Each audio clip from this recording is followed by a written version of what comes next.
ثمود وعاد بالقارية فأما ثمود فأهلكوا بالطاغية وأما عاد فأهلكوا بريح صرصر عاتية سخر عليهم 7 ليال و8 أيام صدق الله العظيم ونحن على ذلك من الشاهدين والشاكرين والحمد لله رب العالمين۔ 29ویں پارے میں سورہ حاقہ کا مضمون ہمارے سامنے اس وقت ہے۔ اس سورت کے اندر اللہ تعالیٰ نے گزشتہ قوموں کی ہلاکت کو بیان کرنے کے بعد آخرت کی منظر کشی فرمائی ہے۔ دوسرے نمبر پر اللہ تعالیٰ نے جنت والے اور جہنم والوں کا تذکرہ کیا ہے، اس کو تعبیر کیا ہے جنت والوں کو دائیں ہاتھ میں نامۂ اعمال کے ذریعے سے، اور جہنم والوں کا تذکرہ کیا ہے جن کو بائیں ہاتھ میں نامۂ اعمال دیا جائے گا۔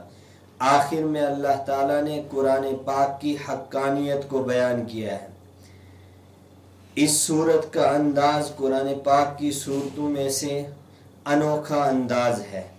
اس سورت کا اور سورہ قاریہ جو آخری پارے میں ہے، یعنی 30ویں پارے میں، یہ 29ویں پارے میں یہ سورت ہے، ان دونوں سورتوں کا انداز لفظی اعتبار سے اور اسلوبی اعتبار سے ملتا ہے۔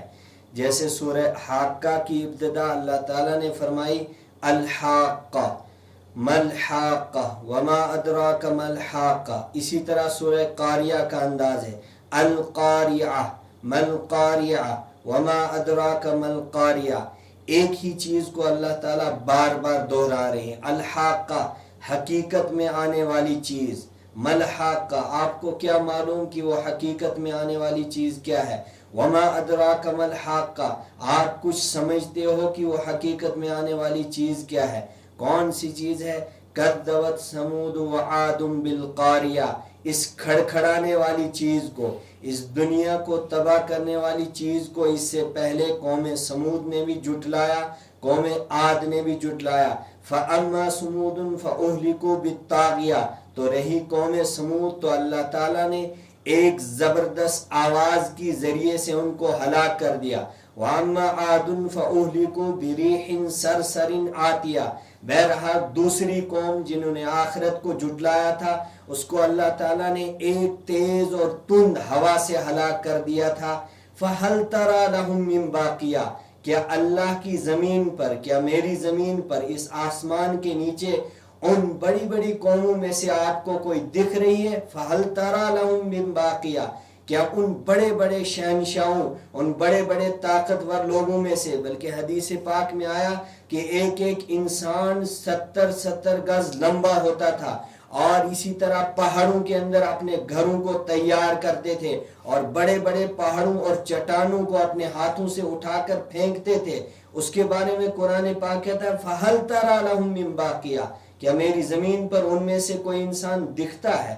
یہ انداز اپنانے کے بعد انسانوں کو آخرت یاد دلائی، ورنہ قرآن پاک ایک مرتبہ آخرت کے منظر کو پیش کرتا تو وہ ہمارے یقین اور ہمارے ایمان کے لیے کافی تھی، لیکن مفسرین کہتے ہیں قرآن پاک بار بار آخرت کی منظر کشی کر کے اور موت کے بعد والے حالات کو پیش کرنے کے بعد انسانیت کو بار بار اس جگہ پہنچانا چاہتا ہے، بھائی دنیا سب کچھ نہیں ہے، اس کو سب کچھ مت سمجھو، بل تؤثرون الحیات الدنیا، یہ تو دنیاوی زندگی ہے جس کو ساری حقیقت آپ مان چکے ہو، والآخرۃ خیر وابقی، جس کا تذکرہ قرآن کر رہا ہے، کہہ رہا ہے کہ یہ زیادہ بہتر بھی ہے اس دنیا کے مقابلے میں، ابقا دائمی ہے، کبھی ختم نہیں ہوگی آخرت کی زندگی۔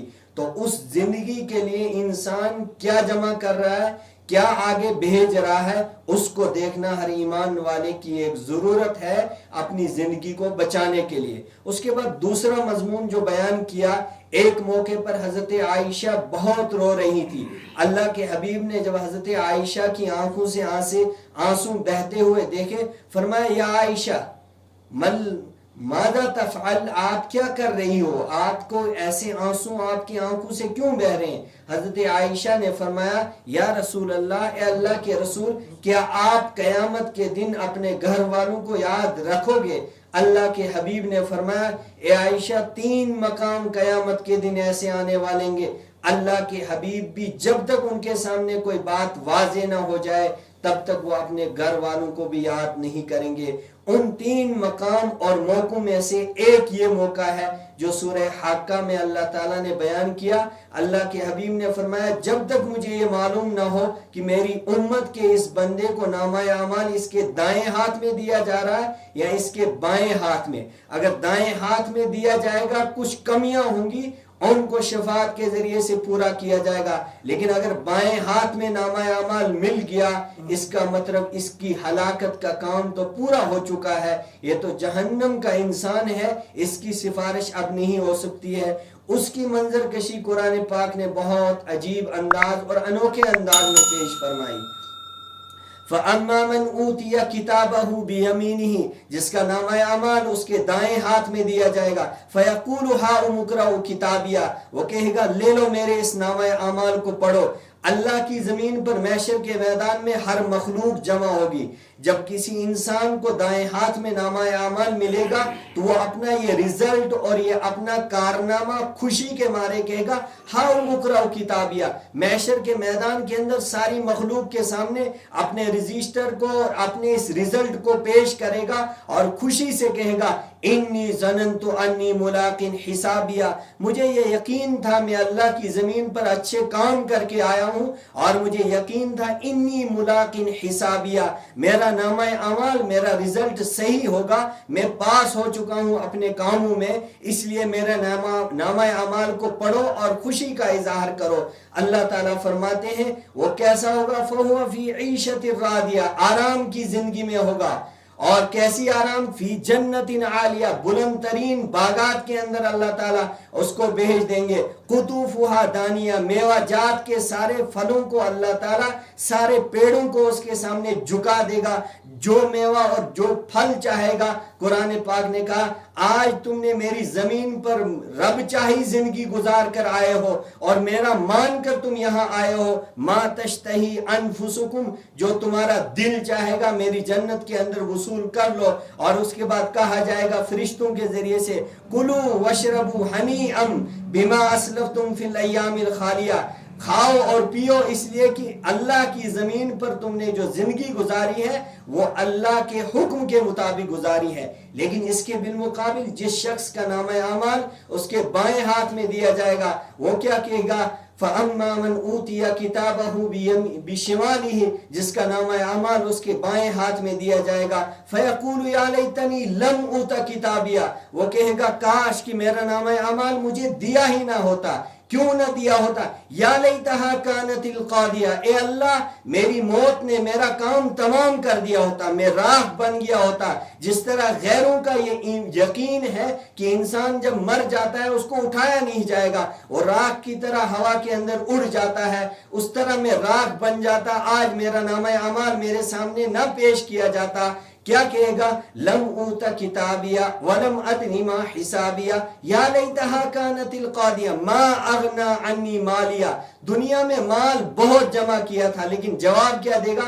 ما اغنا عنی مالیہ، مال مجھے یہاں کچھ کام نہیں آ رہا ہے، اللہ کی عدالت میں جتنا بھی پیسہ دینا چاہوں گا ما اغنا عنی مالیہ، وہ بچا نہیں سکتا ہے۔ اور آگے کیا کہے گا؟ ہلک عنی سلطانیہ، دنیا کے اندر میں بادشاہت کی کرسی پر تھا اور اپروچ ایسی تھی جب بھی کسی مصیبت کے اندر جاتا تھا اور اپنے اپروچ اور اپنی شہنشاہ کی وجہ سے ان تمام مصیبتوں سے نکل جاتا تھا، لیکن اللہ کی عدالت کیسی ہے؟ ہلک عنی سلطانیہ، بادشاہت کا نام یہاں ختم ہو چکا ہے، یہاں تو بادشاہ ایک ہی ہے، وہ تو کسی کے ساتھ ظلم نہیں کرے گا، یہاں پیسہ نہیں چل رہا ہے، یہاں بادشاہت کام نہیں آ رہی ہے، ہلک عنی سلطانیہ۔ پھر کیا جواب دیا جائے گا؟ اللہ کی عدالت میں کہا جائے گا فرشتوں کو خذو، اس بدماش کو اس مجرم کو پکڑو، ثم الجحیم صلو، پھر جہنم کے اندر ڈالو، خالی جہنم کے اندر ڈالو نہیں، ثم فی سلسلۃ ذرعها 70 ذراعا فاسلکوا، پھر اس کو ایسی زنجیر کے اندر جکڑو جس کی پیمائش 70 گز ہے. اور حدیث پاک میں آیا ہے کہ اس کی دائیں والی پسلیوں کو بائیں والی پسلیوں کے اندر اس طرح جکڑا جائے گا اور اس کے منہ سے اس زنجیر کو داخل کیا جائے گا اور پیشاب اور پاخانے والے راستے سے نکال کر اس کے جسم کو جکڑ کر دیا جائے گا. ثم الجحیم صلو، پھر جہنم کی ایندھن والی آگ کے اندر اس کو ڈالا جائے گا. پوچھا گیا اے اللہ اس کو اتنا عذاب اتنی سزا کیوں دی جا رہی ہے؟ قرآن پاک خود جواب دیتا ہے انہو کان لا یؤمن باللہ العظیم، ایک بہت بڑی کائنات کا نظام چلانے والے کو نہیں مانتا تھا، اس کا حکم نہیں مانتا تھا، اس کے قرآن کے مطابق زندگی نہیں گزارتا تھا. یہ کہتا تھا یہ پیچھے والے لوگوں کے کام ہے، یہ کرتے آتے ہیں، قرآن پڑھنے سے کیا فائدہ ہوگا، قرآن زندگی میں لانے سے کیا ہوگا، بس صرف ذہن میں لاتا تھا یہ باتیں، اس پر عمل نہیں کرتا تھا. اور آج کیا ہوگا؟ فَلَيْسَ لَهُ الْيَوْمَ هَاهُنَا حَمِيمٌ، آج اس کا کوئی جگری دوست یہاں اللہ کی عدالت میں نہیں ہوگا. پھر کیا ہوگا؟ لا یأکلہ الا الخاطئون، اس کو صرف پیپ پلائی جائے گی اس جہنم کے اندر. کیوں؟ اس لیے کہ لا یأکلہ الا الخاطئون، اس جہنم کے اندر اس طرح کی سزا وہی بھگتے گا جو اللہ کا نافرمان ہوگا. یہ منظر کشی پیش کرنے کے بعد قرآن پاک انسانیت کو کچھ احساس دلا رہا ہے.